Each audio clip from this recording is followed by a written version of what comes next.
ದೇವರ ನಾಮಕ್ಕೆ ಸ್ತೋತ್ರವಾಗಲಿ. ಮತ್ತು ನಿಮ್ಮೆಲ್ಲರನ್ನು ಪೂರ್ವ ಯುಗ, ದುಷ್ಟ ಯುಗ ಮತ್ತು ಮುಂದೆ ಬರುವ ಯುಗ ಈ ಒಂದು ವಾಕ್ಯಕ್ಕಾಗಿ ಆಹ್ವಾನ ಮಾಡ್ತೇನೆ.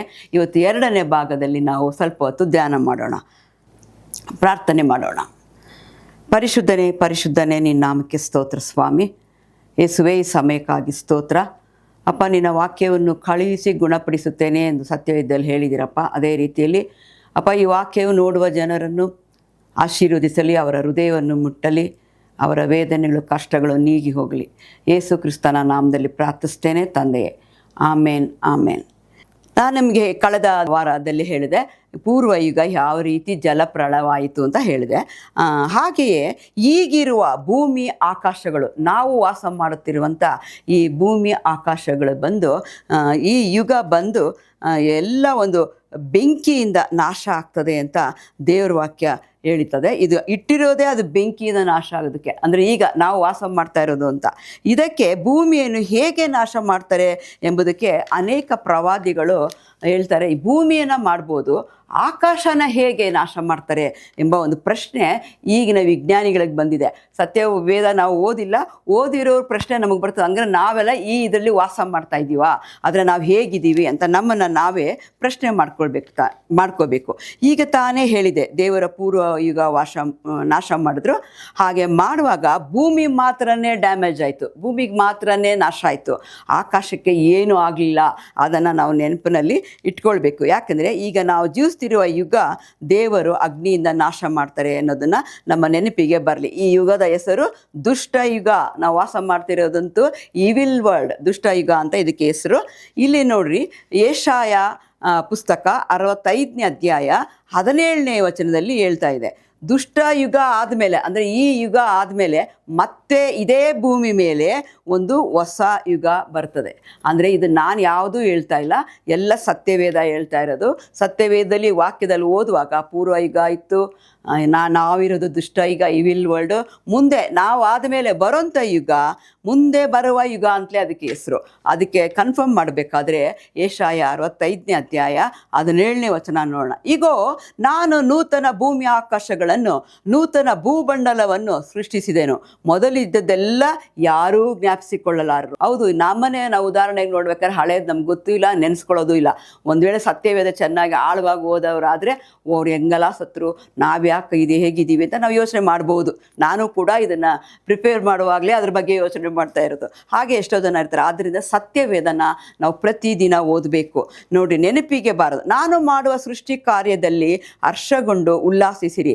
ಯಾಕೆಂದರೆ ಪೂರ್ವ ಯುಗ ಜಲಪ್ರಾಣದಲ್ಲಿ ಹೋಯಿತು, ದುಷ್ಟ ಯುಗ ಬೆಂಕಿಲಿ ಹೋಗ್ತದೆ. ಮುಂದೆ ಬರುವ ಯುಗದ ಹೆಸರು ಮಿಲೇನಿಯನ್ ರೈನ್ ಅಂತಾರೆ ಇಂಗ್ಲೀಷಲ್ಲಿ. ಕನ್ನಡದಲ್ಲಿ 1000 ವರ್ಷ ಆಳ್ವಿಕೆ ಮಾಡುವ ಯುಗ.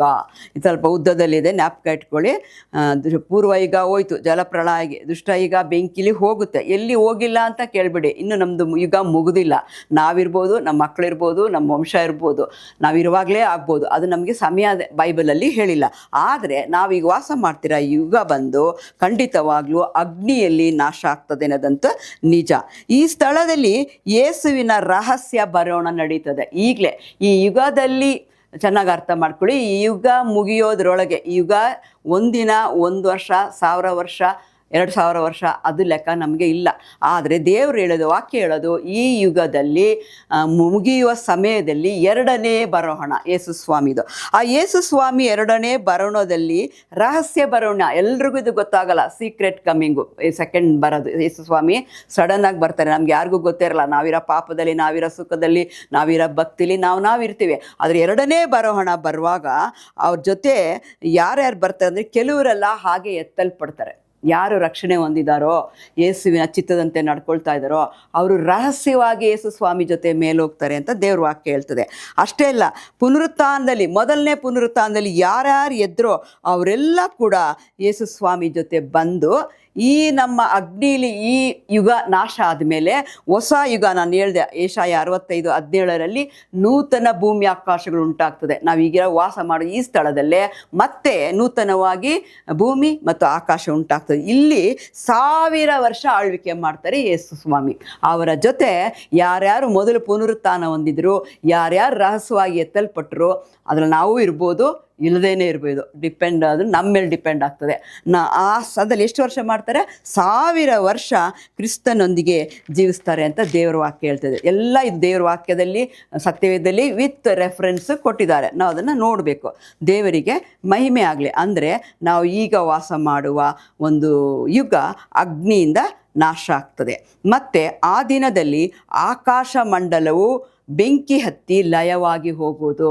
ದುಷ್ಟಯುಗ ಬಂದು ಆಕಾಶ ಹಾಳಾಗೋದಿಲ್ಲ. ಆದರೆ ಈಗಿನ ಯುಗದಲ್ಲಿ ಅಗ್ನಿಯಿಂದ ನಾಶ ಆಗುವಾಗ ಆಕಾಶ ಕೂಡ ಅದು ಸಂಪೂರ್ಣವಾಗಿ ಲಯ ಆಗೋಗ್ತದೆ, ಅಂದರೆ ನಾಶ ಆಗ್ತದೆ. ಸೂರ್ಯ, ಚಂದ್ರ, ನಕ್ಷತ್ರ ಎಲ್ಲ ಉರಿದು ಕರಗಿ ಕೆಳಗೆ ಬೀಳುವುದು ಅಂತ ದೇವರ ವಾಕ್ಯ ಹೇಳ್ತದೆ. ಇದನ್ನು ಅನೇಕ ಪ್ರವಾದನೆಗಳ ಮೂಲಕ ಹಾಗೂ ಅನೇಕ ವಿಜ್ಞಾನಿಗಳ ಮೂಲಕ ಈ ರೀತಿ ಮುಂದೆ ಅಗ್ನಿಯಿಂದ ನಾಶವಾಗುವುದು ಅಂತ ನಾವು ನೋಡ್ತಾ ಇದ್ದೇವೆ. ಅನೇಕ ಪ್ರವಾದನೆಗಳು ಇದೆ ಸತ್ಯವೇದದಲ್ಲಿ. ಮತ್ತು ಅದಲ್ಲದೆ ಸೈಂಟಿಸ್ಟ್ಗಳು ಹೇಳ್ತಾ ಇದ್ದಾರಂತೆ ಈ ಯುಗ ಬೆಂಕಿಯಿಂದ ನಾಶ ಆಗ್ತದೆ ಅಂತ. ಇದು ನಾಶ ಆಗುವಾಗ ಆಕಾಶ ಕೂಡ ಅಳೆದು ಹೋಗ್ತದೆ ಅಂತ ಹೇಳ್ತದೆ. ಇದು 2 ಪೇತ್ರ 3ನೇ ಅಧ್ಯಾಯ 10ನೇ ವಚನವನ್ನು ಓದೋಣ. 2 ಪೇತ್ರ 3ನೇ ಅಧ್ಯಾಯ 10ನೇ ವಚನವನ್ನು ಓದೋಣ. ಆ ದಿನದಲ್ಲಿ ಆಕಾಶ ಮಂಡಲವು ಬೆಂಕಿ ಹತ್ತಿಕೊಂಡು ಲಯ ಆಗುವುದು, ಸೂರ್ಯ, ಚಂದ್ರ, ನಕ್ಷತ್ರಗಳು ಕೆಳಗೆ ಬೀಳುವವು ಎಂಬುದಾಗಿ ಇದೆ. ಈ ಒಂದು ವಾಕ್ಯವನ್ನು ನೆನೆಸಿ ನಾವು ನಿತ್ಯತ್ವ ಅಂದರೆ ಏನು, ನಿತ್ಯವಾದ ಹೇಗೆ, ನಿತ್ಯ ಲೋಕ ಹೇಗೆ ಎಂಬುದನ್ನು ನಾವು ಸ್ವಲ್ಪ ಹೊತ್ತು ಧ್ಯಾನ ಮಾಡೋಣ. ನೋಡೋಣ. ನಿತ್ಯತ್ವ, ಇಟರ್ನಿಟಿ, ಇದರಲ್ಲಿ 2 ವಾಸಸ್ಥಳಗಳಿರುತ್ತೆ ಅಂತ ಸತ್ಯವೇದ ಹೇಳ್ತಾ ಇದೆ. ಮೊದಲನೇದು ಬಂದು ನಿತ್ಯವಾಗಿ ಬೆಂಕಿ ಹತ್ತಿಕೊಂಡು ಉರಿಯುವಂಥ ನಿತ್ಯ ನರಕ. ಅಂದರೆ ನಿತ್ಯ ಅಂದರೆ ಇಟರ್ನಲ್. ಅದು ಒಂದು ಸ್ಥಳ ಹೇಗಿದೆ ಅಂದರೆ ಅದು ಬೆಂಕಿ ಉರಿತಲೇ ಇರುತ್ತೆ, ಅದು ಆರಿ ಹೋಗುವುದಿಲ್ಲ. ಬೆಂಕಿ ಅಂದರೆ ಏನು? ಸಣ್ಣ ಬೆಂಕಿ ಅಲ್ಲ. ಸಮುದ್ರ ಹೇಗಿರುತ್ತೆ ಆ ರೀತಿ ಬೆಂಕಿ ಉರಿಯುತ್ತಲೇ ಇರುತ್ತದೆ ಅಂತ ವಾಕ್ಯದಲ್ಲಿ ಇದನ್ನು ವಿವರಣೆ ಕೊಟ್ಟಿದ್ದಾರೆ. ಅದೇನಂತೆ ನಿತ್ಯವಾಗಿ ಉರಿತಾ ಇರುತ್ತೆ ಅಂತ ಅದೊಂದು ಸ್ಥಳ. 2ನೇ ಸ್ಥಳ ಏನಂದರೆ ಅದರಲ್ಲಿ 2ನೇ ಸ್ಥಳದಲ್ಲಿ 4 ಪುಟ್ಟ ಸ್ಥಳಗಳು ಇದೆಯಂತೆ. ಅದರಲ್ಲಿ ಒಂದು ಮಹಿಮೆಯಿಂದ ತುಂಬಿರುವ ಸ್ಥಳ. ಆ ಮಹಿಮೆ ಸ್ಥಳಗಳು ಹೆಂಗೆ ಅಂದರೆ ಪರಲೋಕಕ್ಕೆ ಹೋದ ಮೇಲೆ ಇದು ನೋಡುವಂಥ ವಿಷಯ. ಒಂದೊಂದು ಸ್ಥಳ ಒಂದೊಂದು ಮಹಿಮೆಯಿಂದ ತುಂಬಿರ್ತದೆ. ಗ್ಲೋರಿ, ಒಂದೊಂದು ಗ್ಲೋರಿ. ಈ ಒಂದು ಸ್ಥಳ ಒಂದು ಮಹಿಮೆ, ಇನ್ನೊಂದು ಸ್ಥಳ ಇನ್ನೊಂದು ಮಹಿಮೆ. ಈ ಥರ 4 ವಿಶೇಷವಾದ ಸ್ಥಳಗಳು ಇಲ್ಲಿ ಇರುತ್ತೆ ಎಂಬುದಾಗಿ ವಾಕ್ಯದಲ್ಲಿ ನಾವು ನೋಡ್ತೀವಿ. ಸರಿ, ಈಗ ನಿತ್ಯ ಎಂದರೇನು ಅಂತ ನಾವು ತಿಳ್ಕೊಳ್ಳೋಣ. ಮನುಷ್ಯನ ಮಾಂಸಿಕ ಕಣ್ಣಿನಿಂದ ಕಾಣಿಸದಂತೆ ಇರುವ ಒಂದು ಅನುಭವವೇ ನಿತ್ಯ. ಮಾಂಸಿಕ ಅಂದರೆ ನಮ್ಮದು ಶಾರೀರಿಕ, ಫಿಸಿಕಲ್ ಆಗಿ. ಈಗ ನೀವು ಉದಾಹರಣೆಗೆ ಹೇಳಬೇಕಾದ್ರೆ ಈಗ ನಿತ್ಯ ಅಂತ ಇಟರ್ನಲ್ ಅಂತಿದೆ. ಅದು ಏನು ಅಂತ ನಾವು ತಿಳ್ಕೊಳ್ಬೇಕಾದ್ರೆ ನಮಗೆ ಕಣ್ಣಿನಿಂದ ಕಾಣಿಸ್ತೇ ಇರೋಂಥದ್ದು ಒಂದು ಅನುಭವ, ಅದೊಂದು ಎಕ್ಸ್ಪೀರಿಯೆನ್ಸು. ಅದೊಂದು ವಸ್ತು ಅಲ್ಲ, ಅದೊಂದು ಎಕ್ಸ್ಪೀರಿಯೆನ್ಸು ನಿತ್ಯ ಅನ್ನೋದು. ಅದು ನಾನು ಪರಲೋಕಕ್ಕೆ ಹೋದಾಗಲೇ ನಮಗೆ ಗೊತ್ತಾಗೋದು. ಅಂದರೆ ಈ ಶಾರೀರಿಕ ಕಣ್ಣಿನಿಂದ ಕಾಣಿಸದೇ ಇರುವಂಥದ್ದೇ ನಿತ್ಯ, ಅದೇ ನಿತ್ಯ. ಉದಾಹರಣೆಗೆ ಹೇಳ್ಬೇಕಾದ್ರೆ ಒಂದು ಮೈಕ್ ಅಥವಾ ಒಂದು ಟೇಬಲ್ ಅಥವಾ ಒಂದು ಕ್ಯಾಮ್ರಾ, ಇದನ್ನೆಲ್ಲ ನಾವು ನೋಡುವಾಗ ನಮ್ಮ ಕಣ್ಣಿಗೆ ಕಾಣಿಸ್ತಾ ಇದೆ, ನಾವು ನೋಡ್ತಾ ಇದ್ದೀವಿ. ಮತ್ತು ನಾನು ನಿಮ್ಮನ್ನು ನೋಡ್ಬೋದು, ಕಾಣಿಸ್ತಿದ್ದೀರಾ. ನೀವು ನನ್ನನ್ನು ನೋಡ್ಬೋದು, ಕಾಣಿಸ್ತಿದ್ದೀರಾ. ಅದೇ ರೀತಿ ನನ್ನ ಕಣ್ಣಿನಿಂದ ನನ್ನ ಶರೀರವನ್ನು ಕೂಡ ನಾವು ನೋಡ್ಕೊಳ್ಬೋದು. ನಮ್ಮ ಕಣ್ಣಿಂದ ನಮ್ಮ ಶರೀರನ ಕೂಡ ನಾವು ನೋಡ್ಕೊಬೋದು. ಇದೆಲ್ಲ ಏನಂದರೆ ಅನಿತ್ಯವಾದದ್ದು. ಇದೆಲ್ಲ ಯಾವತ್ತೂ ಇಲ್ಲದೆ ಇಲ್ಲ. ಇವತ್ತು ನಾನು ನಿಮ್ಮನ್ನು ನೋಡ್ತಾ ಇದ್ದೀನಿ, ನೀವು ನನ್ನನ್ನು ನೋಡ್ತಾ ಇದ್ದೀರಾ. ಈ ಶರೀರ ನಾನು ನೋಡ್ತಾ ಇದ್ದೀನಿ, ಈ ಟೇಬಲ್ ನೋಡ್ತಾ ಇದ್ದೀನಿ, ಕ್ಯಾಮ್ರಾ ನೋಡ್ತಾ ಇದ್ದೀನಿ, ಅಥವಾ ಇನ್ನೇನೋ ಒಂದು ನೋಡ್ತಾ ಇದ್ದೀನಿ. ಇದೆಲ್ಲಕ್ಕೆ ಇದು ಇಟರ್ನಲ್ ಅಲ್ಲ. ಇದೆಲ್ಲ ಒಂದು ದಿವಸ ಹೋಗುವಂಥದ್ದು. ನಾವು ಕೂಡ ಈ ಶರೀರ ಕೂಡ ಇರೋದಿಲ್ಲ. ಇದಕ್ಕೇನು ಹೇಳ್ತಾರೆ? ಅನಿತ್ಯವಾದದ್ದು, ಟೆಂಪ್ರರಿ ಅಂತ ಹೇಳ್ತಾರೆ. ಇದೆಲ್ಲ ನಾಶ ಆಗೋಂಥದ್ದು, ಇದೆಲ್ಲ ಅನಿತ್ಯವಾದ. ಆದರೆ ಅದೇ ವೇಳೆಯಲ್ಲಿ ದೇವರನ್ನು ನಾವು ಈ ಮಾಂಸದ ಕಣ್ಣಿನಿಂದ ನೋಡೋದಕ್ಕೆ ಆಗೋದಿಲ್ಲ. ಅಂದರೆ ಈ ಶಾರೀರಿಕವಾಗೇ ಇದ್ದೀವಿ, ಯೇಸು ಇದ್ದಾರೆ ಅಂತ ಗೊತ್ತು, ಆದರೆ ಯೇಸುನ ಡೈರೆಕ್ಟಾಗಿ ನೋಡಿದ್ದೀನಿ ಅಂತ ನಾವು ಈ ವಾಕ್ಯದಲ್ಲಿ ಎಲ್ಲೂ ಓದಿಲ್ಲ, ನೋಡೋಕ್ಕೆ ಆಗೋದೂ ಇಲ್ಲ. ಹೊಸ ಯೆರೂಸಲೇಮನ್ನು ಕೂಡ ಈ ಶಾರೀರಿಕ ಕಣ್ಣಿನಿಂದ ನಾವು ನೋಡೋಕ್ಕೆ ಆಗೋದಿಲ್ಲ. ದೇವರ ಸಿಂಹಾಸನವನ್ನು ಕೂಡ ನಮ್ಮ ಕಣ್ಣಿನಿಂದ ನಾವು ನೇರವಾಗಿ ನೋಡಲಿಕ್ಕೆ ಆಗೋದಿಲ್ಲ ಅಂತ ಸತ್ಯವೇದ ಹೇಳ್ತದೆ. ಅಷ್ಟೇ ಅಲ್ಲ, ನಮ್ಮ ಶರೀರದಲ್ಲಿ ಒಂದು ಮುಖ್ಯವಾಗಿ ಕೊಟ್ಟಿದ್ದಾರೆ ದೇವರು, ಏನಂದರೆ ಸೋಲ್ ಆ್ಯಂಡ್ ಸ್ಪಿರಿಟ್, ಆತ್ಮ ಮತ್ತು ಆವಿ ಅಂತ ಹೇಳ್ಬೋದು. ಇದು ಬಹಳ ಮುಖ್ಯವಾದದ್ದು. ಈಗ ನಮ್ಮ ದೇಹದಲ್ಲಿ ಸ್ಪಿರಿಟು, ಸೋಲ್ ಎರಡೂ ಇದೆ, ಆದರೆ ಅದು ನಮಗೆ ಕಾಣಿಸೋದಿಲ್ಲ. ಆದರೆ ಇದೆ. ಇದನ್ನು ನಾವು ಕಣ್ಣಿನಿಂದ ನೋಡಲು ಸಾಧ್ಯವಿಲ್ಲ. ಆದ್ದರಿಂದ ಈ ಶರೀರನೂ ಕೂಡ ಅನಿತ್ಯ. ನಮ್ಮದು ಈ ಬಾಡಿ, ಈ ಶರೀರ ಅದು ಟೆಂಪ್ರರಿ. ಆದರೆ ಅದರೊಳಗಿರೋಂಥ ಸ್ಪಿರಿಟ್ ಅದು ಜೀವವಾಗಿರೋದು. ನಾವು ಸತ್ತ ಮೇಲೆ ದೇವ್ರ ಹತ್ರ ಹೋಗೋದು ನಮ್ಮ ಸೋಲ್ ಆ್ಯಂಡ್ ಸ್ಪಿರಿಟು, ನಮ್ಮ ದೇಹ ಹೋಗೋದಿಲ್ಲ. ಅಲ್ಲಿ ಕಾಣಿಸೋದು ದೇವರಿಗೆ ನಮ್ಮ ಸ್ಪಿರಿಟ್ ಮಾತ್ರನೇ. ನಮ್ಮಲ್ಲಿರುವ ಇದು ಸೋಲ್ ಮತ್ತು ಸ್ಪಿರಿಟ್, ಈ ಆತ್ಮ ಆವಿ ಶಾಶ್ವತವಾದದ್ದು ಅಂತ ದೇವ್ರ ವಾಕ್ಯ ಹೇಳ್ತದೆ. ಇದನ್ನು ಓದೋಣ. 2 ಕೊರಿಂಥ 4ನೇ ಅಧ್ಯಾಯ 18ನೇ ವಚನ. ಇದರಲ್ಲಿ ವಾಕ್ಯ ಈ ರೀತಿ ಹೇಳ್ತದೆ: ನಾವು ಕಾಣುವಂಥದ್ದನ್ನು ಲಕ್ಷಿಸದೆ ಕಾಣದಿರುವುದನ್ನು ಲಕ್ಷಿಸುವವರಾಗಿದ್ದೇವೆ. ಕಾಣುವಂಥದ್ದು ಸ್ವಲ್ಪ ಕಾಲ ಮಾತ್ರ ಇರುವುದು, ಕಾಣದಿರುವಂಥದ್ದು ಸದಾ ಕಾಲ ಇರುವುದು.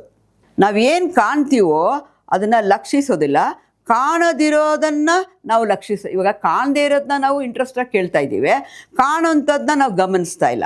ಆದರೆ ನಮ್ಮ ಮುಂದೆ ಕಾಣ್ತಾ ಇರೋದೆಲ್ಲನೂ ಸ್ವಲ್ಪ ಕಾಲ ಮಾತ್ರ. ದಟ್ ಈಸ್ ನಾಟ್ ಇಟರ್ನಲ್, ಅದು ಟೆಂಪ್ರರಿ. ಕಾಣದಿರುವಂಥದ್ದು ಸದಾ ಕಾಲ ಇರುವಂಥದ್ದು. ಈಗ ಸಿಂಹಾಸನ ಆಗಲಿ ದೇವರಾಗಲಿ ನಮಗೆ ಕಾಣಿಸ್ತಾ ಇಲ್ಲ, ಆದರೆ ಸದಾ ಕಾಲ ಇರುವುದು, ಅದಕ್ಕೆ ಆದಿಯೂ ಇಲ್ಲ ಅಂತ್ಯವೂ ಇಲ್ಲ ಅಂತ ದೇವ್ರ ವಾಕ್ಯ ಹೇಳ್ತದೆ. ನಾವು ಕಣ್ಣಿಗೆ ಕಾಣುವಂಥ ಒಂದು ಉದಾಹರಣೆಗೆ ಒಂದು UK ಪಟ್ಟಣನೋ ಅಮೇರಿಕಾ ಪಟ್ಟಣನೋ ಟೋಕಿಯೋ ಪಟ್ಟಣನೋ ಇರಲಿ, ಅದು ಕಣ್ಣಿಗೆ ಕಾಣಿಸ್ತಾ ಇದೆ, ಆದರೆ ಅದೆಲ್ಲವೂ ಅಳಿದು ಹೋಗುವುದು. ಇವತ್ತೊಂದು ದೊಡ್ಡ ದೇಶ ಅಮೇರಿಕಾ ಅಂತ ನೋಡಿದ್ರೆ ನಾವು ಇಲ್ಲಿಂದ ಏನೋ ಅಂದ್ಕೊಂಡ್ಬಿಡ್ತೀವಿ, ದುಬೈ ಅಂದರೆ ಏನೋ ನೋಡ್ಕೊಳ್ತೀವಿ, ಏನೇನೋ ಅಂತೀವಿ, ಆದರೆ ನೋಡಿನೂ ಇರ್ಬೋದು, ಆದರೆ ಅದು ಯಾವುದು ಶಾಶ್ವತ ಅಲ್ಲ ಅಂತ ದೇವ್ರ ವಾಕ್ಯ ಹೇಳ್ತಿದ್ದಾರೆ. ನಮ್ಮ ಕಣ್ಣಿಗೆ ಬ್ರಹ್ಮಾಂಡವಾಗಿ ಕಾಣಿಸೋದು ಎಲ್ಲನೂ ನಾಶ ಆಗಿಬಿಡ್ತದೆ. ಒಂದಿನ ಅಂದ್ಕೊಳ್ತೀವಿ ಅದಕ್ಕೆ ಎಂಥ ಒಂದು ಬಿಲ್ಡಿಂಗ್ ಅದು ನೋಡ್ತೀವಿ ಅದನ್ನೆಲ್ಲ, ಆದರೆ ಅದು ನೋಡುವಾಗ ಅದನ್ನೇ ನೋಡ್ಕೊಂಡು ನಿಂತ್ಕೊಂಡು ನಾವು ಬಾಯಿ ಬಿಟ್ಕೊಂಡು ನೋಡ್ತೀವಿ, ಆದರೆ ಅದು ಯಾವತ್ತೂ ಶಾಶ್ವತ ಅಲ್ಲ ಅಂತ ದೇವ್ರ ವಾಕ್ಯ ಹೇಳ್ತದೆ. ನಮ್ಮ ಕಣ್ಣಿಗೆ ಬ್ರಹ್ಮಾಂಡ ಕಾಣಿಸುವಂಥದ್ದೆಲ್ಲವೂ ನಾಶ ಆಗ್ತದೆ. ನಮ್ಮ ಶರೀರವೂ ಕೂಡ ಅಳಿದು ಹೋಗುವುದು, ಅಂದರೆ ನಮ್ಮದು ದೇಹನೂ ಕೂಡ ಖಂಡಿತ ನಾಶ ಆಗ್ತದೆ. ಆದ್ದರಿಂದಲೇ ದೇವರು ನಮ್ಮೊಳಗೆ ಹಾಳಾಗದಂಥ, ಅಳಿದು ಹೋಗದಂಥ, ಕೆಟ್ಟು ಹೋಗದಂಥ ಒಂದನ್ನು ಇಟ್ಟಿದ್ದಾರೆ. ಅದೇ ಆತ್ಮ ಆವಿ, ಸೋಲ್ ಆ್ಯಂಡ್ ಸ್ಪಿರಿಟ್. ಇದು ಮಾತ್ರ ನಮ್ಮ ದೇವರು ಯಾವತ್ತೂ ಹಾಳಾಗದೇ ಇರೋಂಗೆ ಇಟ್ಟಿದ್ರೆ. ಅದು ಯಾವ ಜಾನನೋ ಇಲ್ಲಿ ನಾವು ಲೋಕದಲ್ಲಿ ಮಾಡ್ಕೊಂಡಿರೋ ಜಾತಿ ಕುಲಗಳು ಯಾವುದೇ ಇದ್ದರೂ ಮನುಷ್ಯನ ದೇಹದಲ್ಲಿರುವಂಥ ಸ್ಪಿರಿಟ್ ಆ್ಯಂಡ್ ಸೋಲ್ ಪರ್ಮನೆಂಟ್, ಅದಕ್ಕೆ ಏನೂ ಆಗೋದಿಲ್ಲ ಅಂತ ದೇವ್ರು ಹೇಳ್ತಾ ಇದ್ದಾರೆ. ದೇವ್ರ ನಾಮಕ್ಕೆ ಮಹಿಮೆ ಆಗಲಿ. ಹೋಗಲಿ. ಈಗ ನಿತ್ಯ ಮೊದಲು ಎಲ್ಲಿರ್ತದೆ? ಈ ನಿತ್ಯವನ್ನು ಮೊದಲು ದೇವರು ಮಾನವನ ಹೃದಯದಲ್ಲಿಟ್ಟಿದ್ರು ಅಂತ ದೇವರು ವಾಕ್ಯ ಹೇಳ್ತಾರೆ. ಈ ನಿತ್ಯ ಅನ್ನೋದು ನೋಡೋಕ್ಕೆ ವಸ್ತು ಅಲ್ಲ, ಅದು ನಮ್ಮ ಹೃದಯದಲ್ಲಿರೋದು. ಇದಕ್ಕೆ ಚೆನ್ನಾಗಿ ಅರ್ಥ ಆಗಬೇಕಾದ್ರೆ ಪ್ರಸಂಗಿ ಈ ಪುಸ್ತಕ 3ನೇ ಅಧ್ಯಾಯ 11-12ನೇ ವಚನಗಳಲ್ಲಿ ನೋಡ್ಬೋದು. ದೇವರು ನೇಮಿಸಿರುವ ಪ್ರಯಾಸವನ್ನು ನೋಡಿದ್ದೇವೆ. ಒಂದೊಂದು ವಸ್ತುವನ್ನು ಸಮಯಕ್ಕೆ ತಕ್ಕ ಹಾಗೆ ಅಂದವಾಗಿ ನಿರ್ಮಿಸಿದ್ದಾನೆ. ಇದಲ್ಲದೆ ಮನುಷ್ಯರ ಹೃದಯದಲ್ಲಿ ಅನಂತ ಕಾಲದ ಯೋಚನೆಗಳನ್ನು ಕೂಡ ಇಟ್ಟಿದ್ದಾನೆ. ಆದರೂ ದೇವರು ಆದ್ಯ ಅಂತ್ಯವಾಗಿ ನಡೆಸುವ ಕೆಲಸವನ್ನು ಅವರು ಗ್ರಹಿಸಲಾರದಂತೆ ಮಾಡಿದ್ದಾನೆ. ಅರ್ಥ ಆಯ್ತಾ? ಮತ್ತೊಮ್ಮೆ ಓದ್ತೀನಿ ನೋಡ್ರಿ. ಪ್ರಸಂಗಿ 3ನೇ ಅಧ್ಯಾಯ 11-12ನೇ ವಚನ ಹೇಗಿರುತ್ತೆ ಅಂತ. ಒಂದೊಂದು ವಸ್ತುವನ್ನು ಸಮಯಕ್ಕೆ ತಕ್ಕ ಹಾಗೆ ಅಂದವಾಗಿ ನಿರ್ಮಿಸಿದಾರಂತೆ ದೇವರು. ಇದಲ್ಲದೆ ಮನುಷ್ಯರ ಹೃದಯದಲ್ಲಿ ಅನಂತ ಕಾಲದ, ಅಂದರೆ ದೀರ್ಘವಾದ ಕಾಲದ ಯೋಚನೆಯನ್ನು ಕೂಡ ಇಟ್ಟಿದ್ದಾರೆ. ಆದರೂ ದೇವರು ಆದಿ ಅಂತ್ಯವಾಗಿ ನಡೆಸುವ ಯಾವ ಕೆಲಸವನ್ನು ಅವರು ಗ್ರಹಿಸೋಕ್ಕಾಗೋದಿಲ್ಲ. ಅದಿಲ್ಲೇನಾಯಿತು ಅಂತ ತಿಳ್ಕೊಳಕ್ಕಾಗಲ್ಲ, ಮುಂದೆ ಏನಾಗುತ್ತೆ ಅನ್ನೋದು ಕೂಡ ನಾವು ತಿಳ್ಕೊಳಕ್ಕಾಗದೇ ಇರಾಗೆ ನಮಗೆ ದೇವರು ಹೃದಯದಲ್ಲಿ ನಿತ್ಯವನ್ನು ಇಟ್ಟಿದ್ದಾರಂತೆ. ನಿತ್ಯವನ್ನು ಹೃದಯದಲ್ಲಿಟ್ಟಿದ್ದಾರೆ. ದೇವರು ಯಾರನ್ನೂ ಬಲವಂತಪಡಿಸುವುದಿಲ್ಲ. ಈ ನಿತ್ಯಕ್ಕೆ ಬನ್ನಿ, ನೀನು ನಿತ್ಯಕ್ಕೆ ಇಲ್ಲದೆ ಹೋಗಬೇಡಿ, ಪರಲೋಕಕ್ಕೆ ಬನ್ನಿ, ನರಕಕ್ಕೆ ಹೋಗಬೇಡಿ ಅಂತ ದೇವರು ಯಾರನ್ನೂ ಬಲವಂತಪಡಿಸುವುದಿಲ್ಲ. ಯಾಕೆಂದರೆ ಈಗೋ ಜೀವವನ್ನು ಮರಣವನ್ನು ನಿಮ್ಮ ಮುಂದೆಯೇ ಇಟ್ಟಿದ್ದೇನೆ ಅಂತ. ನಮ್ಮ ಮುಂದೆಯೇ ನಮ್ಮ ಜೀವ ನಮ್ಮ ಮರಣ ಎರಡೂ ಇದೆ.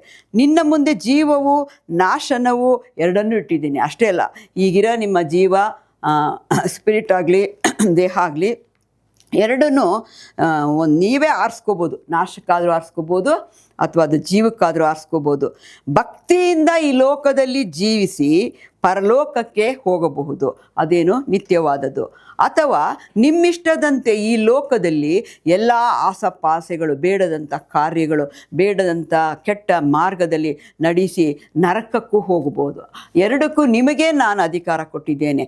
ಏದೇನ್ ತೋಟದಲ್ಲಿ ಕೂಡ ಮೊದಲನೇದಾಗಿ ಆದಿವಾದ ಮಾನವನು ಮನುಷ್ಯನಿಗೆ ದೇವರು ಬಲವಂತ ಮಾಡಲಿಲ್ಲ. ಈ ಮರನ ಕೊಟ್ಟರು, ಏದೇನು ತೋಟನ ಕೊಟ್ಟರು, ಒಳ್ಳೆ ಹಣ್ಣನ್ನು ತಿನ್ನುವುದಕ್ಕೆ ಆಹಾರವನ್ನು ಎಲ್ಲನೂ ಕೊಟ್ಟರು. ಇದೆಲ್ಲ ನಿಮ್ಮದೇ ಅಂತ ಆದಾಮ ಅವಳಿಗೆ ಹೇಳಿದ್ರು. ಆದರೆ ಒಂದು ಹಣ್ಣನ್ನು ಮಾತ್ರ ನೀವು ಮುಟ್ಟಬಾರದು ಅಂತ ಹೇಳಿದರು. ಅದನ್ನು ಒಂದು ವೇಳೆ ನೀವು ತಿಂದರೆ ನೀವು ಸತ್ತೇ ಹೋಗ್ತೀರಾ ಅಂತ ಕೂಡ ಅವ್ರಿಗೆ ಹೇಳಿದರು. ಆದರೆ ಆ ಮರದ ಹಣ್ಣಿನಲ್ಲಿ ಅವಳು ಹೋಗಿ ಕೈ ಹಾಕಿದಳು, ಕಿತ್ತಳು. ಆದರೆ ದೇವರು ಆಗ ಅವಳನ್ನ ತಡೆಯಲಿಲ್ಲ. ದೇವರಿಗೆ ಗೊತ್ತು ಅವಳು ಮಾಡ್ತಾ ಇರೋದು, ಆದರೆ ಆಕೆಯನ್ನು ತಡೆಯಲಿಲ್ಲ ಅಥವಾ ಬೇರೆ ರೀತಿಯಲ್ಲಿ ಆಕೆಯನ್ನು ಗದರಿಸಲೂ ಇಲ್ಲ. ಆದರೆ ದೇವರು ಅವಳು ಮಾಡುವಾಗ ಯಾವುದಕ್ಕೂ ತಡೆ ಮಾಡಲಿಲ್ಲ. ಯಾಕೆಂದರೆ ದೇವರು ಒಬ್ಬೊಬ್ಬ ಮನುಷ್ಯನಿಗೂ ಬುದ್ಧಿಯನ್ನು ಕೊಟ್ಟಿದ್ದಾನೆ, ಸ್ವಾಧೀನವನ್ನು ಅಂದರೆ ಕಂಟ್ರೋಲಿಂಗ್ ಕೆಪಾಸಿಟಿನೂ ಕೊಟ್ಟಿದ್ದಾನೆ, ಬುದ್ಧಿನೂ ಕೊಟ್ಟಿದ್ದಾನೆ. ನಾವು ಯಾವುದನ್ನು ಮಾಡಬೇಕು ಅನ್ನೋದು ನಾವು ತಿಳ್ಕೋಬೇಕು. ನಿತ್ಯತ್ವದಲ್ಲಿ ನಿಮ್ಮ ಹೃದಯ ಇರಬೇಕು ಅಂದರೆ ನೀವು ದೇವರು ಹೇಳಿದ ಮಾತನ್ನು ಕೇಳಬೇಕು. ಆದ್ದರಿಂದ ಆತನು ಅವಳನ್ನು ತಡೆಯಲಿಲ್ಲ. ನಿತ್ಯ ಎನ್ನುವುದು ಮೊದಲು ನಮ್ಮ ಹೃದಯದಲ್ಲಿದೆ ಅಂತ ಹೇಳಿದ್ರು. ನಾವು ಹೃದಯದಲ್ಲಿ ಆಸೆಯಿಂದ ತೀರ್ಮಾನಿಸಿ ಯೇಸುವಿನಂತೆ ಬದಲಾಯಿಸಿ ಯೆರೂಸಲೇಮ್ ಕೂಡ ಆಗ್ಬೋದು, ಚಿಯೋನ್ ಕೂಡ ಆಗ್ಬೋದು.